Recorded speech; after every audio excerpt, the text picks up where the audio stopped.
Bienvenue dans cette nouvelle capsule d'AOIS et la conformité des données. Aujourd'hui, nous allons recevoir Laetitia Lemétayer, qui est juriste spécialisée dans la protection des données personnelles. Nous allons définir au cours de notre échange les enjeux liés à la conformité des données, mais également les bonnes pratiques qu'on peut chacun mettre en œuvre au sein de nos organisations respectives pour faciliter la mise en œuvre d'un tel projet au sein de notre organisation, qu'elle soit privée ou qu'elle soit publique. Mais qu'est-ce que la conformité des données ? C'est un état, en fait, qui regroupe des aspects réglementaires, juridiques, avec des notions plutôt qualitatives, normatives de gestion de la qualité. Il s'agit de l'ensemble des actions mises en œuvre par l'organisme privé ou public qui se conforment à la réglementation en vigueur et ou aux aspects normatifs de l'environnement dans lequel il se situe. À l'échelle de la gestion des données, nous évoquerons forcément le RGPD. Il s'agit du Règlement général pour la protection des données, qui est entré en vigueur en mai 2018 et qui a pour objectif principal de protéger les données personnelles de chacun des individus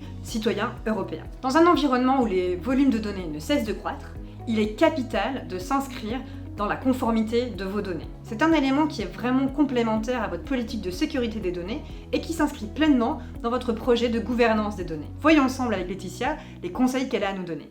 Alors la conformité des données telle que moi je la vois, mais ça consiste à assurer un traitement de données, c'est-à-dire des opérations sur des données de façon large, donc une collecte, un stockage, un enregistrement, une utilisation à but commercial, un transfert éventuellement.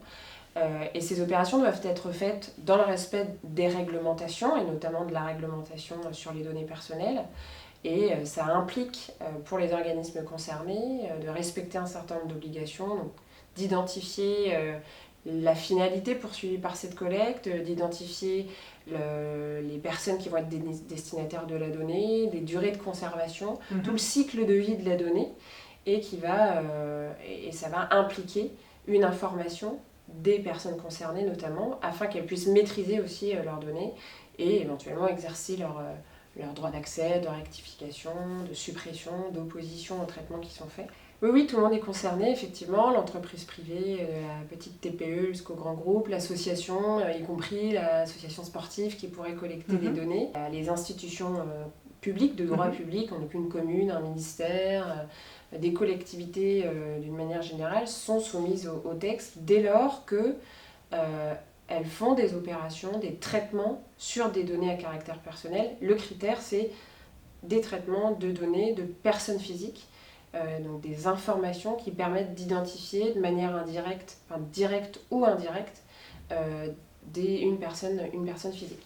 Et finalement, qu'on soit dans un environnement B2B ou B2C, la réglementation reste la même. Moi j'ai souvent cette question qui semble un peu bateau ou basique, c'est quoi une donnée personnelle ? C'est une information qui concerne une personne physique et qui permet de l'identifier directement, donc par le nom, le prénom, un numéro de téléphone, une adresse postale, une photographie, effectivement. Et aussi des données, des informations qui permettent de l'identifier de manière indirecte. Donc on pense à un identifiant client par exemple, on pense à une empreinte génétique, biométrique, et donc toutes ces données qui permettent, mises bout à bout, de l'identifier de manière indirecte. La Commission nationale informatique et liberté, donc elle date pas de 2018, elle date bien avant, de 78. Elle a d'abord un rôle, avant toute sensibilisation, effectivement comme tu le disais, des individus, de personnes physiques, donc toi et moi, on a des droits, on a la possibilité de les faire jouer auprès des organismes. Et donc son rôle, c'est d'informer, de sensibiliser les personnes. Et puis elle a l'autre pendant de son action, c'est plutôt de forcer les entreprises à s'y mettre. Et donc elle a un rôle de contrôle et de sanction. Effectivement, elle intervient sous plusieurs processus qui impulsent une mise en demeure, soit une plainte d'une personne physique. Elle peut aussi faire des contrôles de manière un peu inopinée, soit à distance, soit sur place, soit sur pièce. Donc là, sur pièce, elle demande des pièces pour avoir identifier un niveau de conformité. Et ensuite, si elle considère que c'est pas suffisant, elle peut aller sur place. Et la suite, c'est on fait un contrôle, on identifie, elle fait une espèce d'audit, une enquête effectivement, qui permet d'identifier les non-conformités. Si elle identifie des non-conformités très graves, Elle peut aller donc elle met en demeure, c'est-à-dire elle impose à l'organisme concerné de mettre en place des actions pour se conformer au texte. Ouais. Et la mise en demeure peut effectivement être publique quand les infractions à la réglementation sont graves, mais souvent elles sont quand même faites de manière non publique. On a généralement 1 mois, 2 mois, on peut demander des délais pour répondre, pour se mettre en conformité. Et si l'entreprise se met en conformité et respecte les prescriptions imposées par la CNIL, elle va clôturer la mise en demeure. Donc, à mon avis, la première chose à faire, c'est bien être formé sur l'aspect juridique du texte. Ça, c'est un premier sujet, surtout quand on n'est pas juriste. Ensuite, c'est de mettre en place une méthodologie. Et une méthodologie, c'est pas moi qui l'ai créée, c'est notamment la CNIL. On s'appuie, elle a donné une méthodologie qui me paraît tout à fait pertinente et qu'on suit aussi nous au quotidien. C'est d'avoir une petite idée il faut cartographier un peu ce qu'on fait, ce qu'on a dans l'entreprise, quelles données, où est-ce qu'elles sont, qui y a accès. Donc il y a un premier niveau d'information qui est une cartographie un peu applicative. Oui. Alors on peut se faire aider par des prestataires qui construisent des solutions pour nous aider à cartographier ces sujets de manière un peu automatisée. Et puis ça permet d'identifier des zones un peu d'ombre dans nos systèmes d'information. En tout cas quand on démarre dans des actions de mise en conformité. Donc il ne faut pas hésiter à se faire aider par des conseils juridiques et techniques et des outils qui peuvent nous permettre d'avancer plus efficacement et en meilleure sécurité. Donc ça, c'est un premier sujet, c'est de cartographier. Et une fois qu'on a cartographié, on peut mettre en place les actions et les sujets imposés par la réglementation, et donc faire l'inventaire de ces données dans ce qu'on appelle un registre de traitement. Donc là, on passe sur une phase de méthodologie, d'inventaire. On confond souvent violation de données et failles de sécurité. Donc, violation de données, pour essayer de vulgariser un peu le sujet, c'est un événement au cours duquel la donnée va être, selon les cas, transférée, supprimée, transférée à des personnes qui n'auraient pas dû les avoir, par exemple, ou supprimée de manière malencontreuse, et qui peut porter atteinte, au cours de cet événement, peut porter atteinte effectivement à la vie privée de la personne concernée.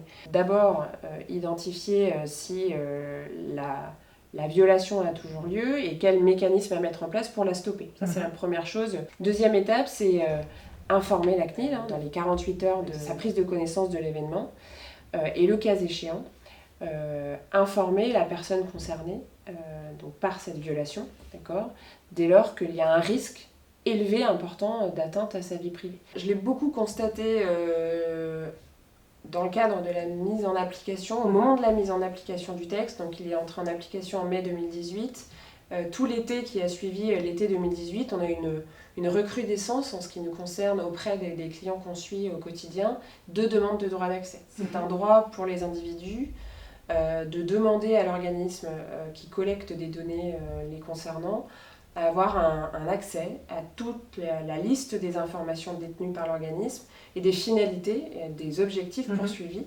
Donc je résume. Effectivement, il y a une recrudescence de ces demandes de droit d'accès et au cours desquelles on a pu constater effectivement que les personnes concernées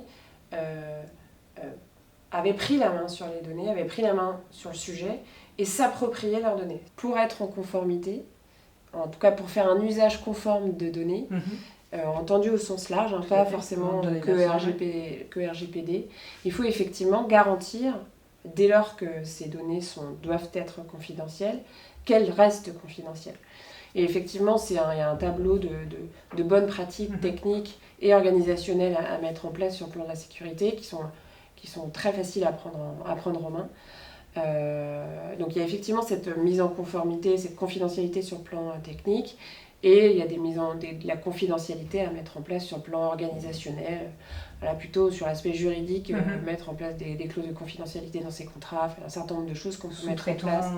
Sous-traitants ou ces contrats de collaborateurs. C'est vraiment, et ça c'est un rôle important du chef d'entreprise, et notamment le chef d'entreprise dont le cœur de business repose sur le traitement de data. Il doit impulser cette dynamique et ces actions et donner envie à ses collaborateurs d'aller de l'avant et d'aller dans ce sens. Nommer une personne qui va être responsable, on l'appelle délégué à la protection des données ou un référent, et qui va mettre en place les actions et qui joue un rôle moteur dans ces actions. Tu disais, il est chef d'orchestre, je suis tout à fait d'accord, c'est ça. Donc ça, c'est une première bonne pratique, c'est nommer quelqu'un qui sera responsable et qui va donner l'impulsion. En l'état, le RGPD est venu... n'a pas modifié la e-privacy. Il est venu remettre en cause certains sujets, notamment le sujet du consentement, et donc remettre en cause certaines pratiques. Il faut, lorsque je suis éditeur d'un site internet, informer effectivement l'internaute qui visite mon site des éventuels traceurs, cookies qui sont déposés.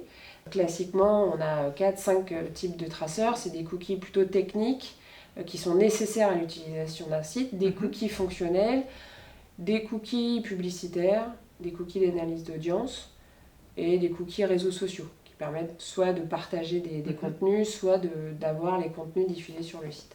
Et effectivement, quand l'utilisateur se rend sur son site, il faut qu'il soit informé des cookies qui sont déposés.